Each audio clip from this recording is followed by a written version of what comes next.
జీవితంలో క్రమశిక్షణతో ఉంటే ఏదైనా సాధించొచ్చు అనే మాటల్ని ఒక అమ్మాయి నిజం చేస్తోంది. అందరికీ ఇన్స్పిరేషన్గా నిలుస్తోంది. ఇప్పుడు యూత్ ఐకాన్గా కొనసాగుతోంది. ఎవరైనా ఒక రంగంలో రాణిస్తే చాలు, వాళ్ళని మనం మెచ్చుకుంటాం, ఆకాశానికెత్తేస్తాం.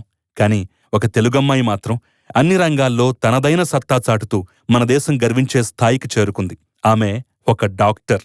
డాక్టర్ మాత్రమే కాదు, ఒక మోటివేషనల్ స్పీకర్ కూడా. మోటివేషనల్ స్పీకర్ మాత్రమే కాదు, Miss Earth winner, yoga practitioner, ఒక singer, Bharatanatyam dancer, social activist, philanthropist, youth icon. ఇవన్నీ చెప్పటం బదులు సింపుల్ గా ఆల్ రౌండర్ అంటే సరిపోతుందేమో. బ్యూటీ విత్ బ్రెయిన్ అని ఈమెను చూసే అన్నారేమో. ఆమె మరెవరో కాదండి, చక్కటి అందం, అందానికి మించిన తెలివి, రెండూ కలగలిసిన 16 అణాల అచ్చ తెలుగు అమ్మాయి డాక్టర్ తేజస్విని మనోజ్ఞ. తేజస్విని మోటివేషనల్ స్పీచెస్ మనం వినే ఉంటాం. ఆమె భరతనాట్య ప్రదర్శనలు చూసే ఉంటాం. ఆమె అందుకున్న అవార్డ్స్ గురించి న్యూస్ ఆర్టికల్స్లో చదివే ఉంటాం.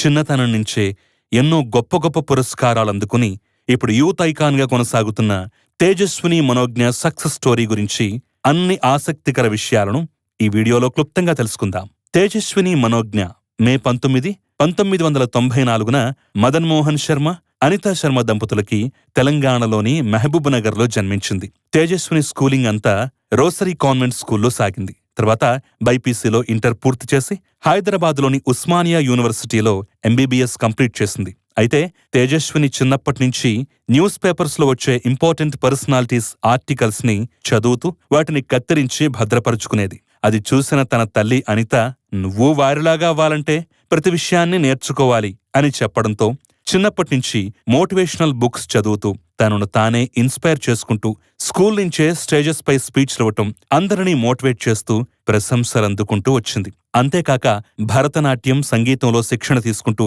ఎన్నో స్టేజ్ పర్ఫార్మెన్స్లు ఇస్తూ వచ్చింది. అలా ఏపీజే అబ్దుల్ కలాం గారిని ఇన్స్పిరేషన్ గా తీసుకుని 9th క్లాస్లోనే ఎన్సీసీలో జాయిన్ అయి 6 నెలల ట్రైనింగ్ తీసుకుని బెస్ట్ స్టూడెంట్ అనిపించుకుంది. ఇక అదే టైంలో నేనింత కష్టపడుతున్నా నాకింకా ప్రశంసలు రావట్లేదేంటి అని తేజస్విని తల్లిని అడగ్గా అప్పుడు తల్లి అనిత, నువ్వు వివిధ రంగాల్లో రాణిస్తేనే అందరికంటే ది బెస్ట్ అనిపించుకుంటావు. అప్పుడే నీ పేరు అందరిలోనూ వినపడి అది నీకు గుర్తింపు తెచ్చిపెడుతుంది అని తల్లి చెప్పిన మాటలు గుర్తుంచుకుని 2007లో జరిగిన లిటిల్ మిస్ హైదరాబాద్ కాంపిటీషన్లో పాల్గొని టైటిల్ గెలుచుకుంది. ఇక అప్పటినుంచి తేజస్వినికి ప్రశంసలు రావటం స్టార్ట్ అయ్యాయి. అలా 16 ఏళ్లకే ఇండియన్ నేవీ, ఎయిర్ ఫోర్స్ లో 13 లక్షల క్యాడెట్స్ లో బెస్ట్ షూటర్ గా ఎంపికై ఇండియాస్ బెస్ట్ క్యాడెట్ గా ఇండియన్ యూత్ ఎక్సలెన్సీ అవార్డుని అప్పటి రాష్ట్రపతి, ప్రధానమంత్రి చేతుల మీదుగా అందుకుంది. ఇక అంతేకాకుండా భరతనాట్యంలో ఎన్నో స్టేజ్ పర్ఫార్మెన్స్లు ఇవ్వడంతో ఎన్నో అవార్డులు కూడా తేజస్విని వరించాయి. ఇక శ్రీలంకలో జరిగిన south Asian association regional corporation మీట్లో భారతదేశాన్ని రిప్రజెంట్ చేసే యంగ్ అచీవర్ అవార్డుని శ్రీలంక ప్రెసిడెంట్ చేతుల మీదుగా అందుకుంది.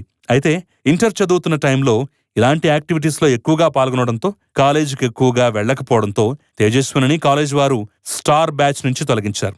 ఆ తర్వాత 1 సంవత్సరం పాటు ఇంట్లోనే ఉండి చదువుకుని నీట్లో మంచి ర్యాంక్ కొట్టి ఉస్మానియా యూనివర్సిటీలో మెడికల్ సీట్ సంపాదించింది. అయితే భరతనాట్యం కానీ ఇతర కాంపిటీషన్స్కి వెళ్లేటప్పుడు తేజస్విని తన తల్లి ఆటోలోనూ సిటీ బస్లోనూ తీసుకువెళ్లేది.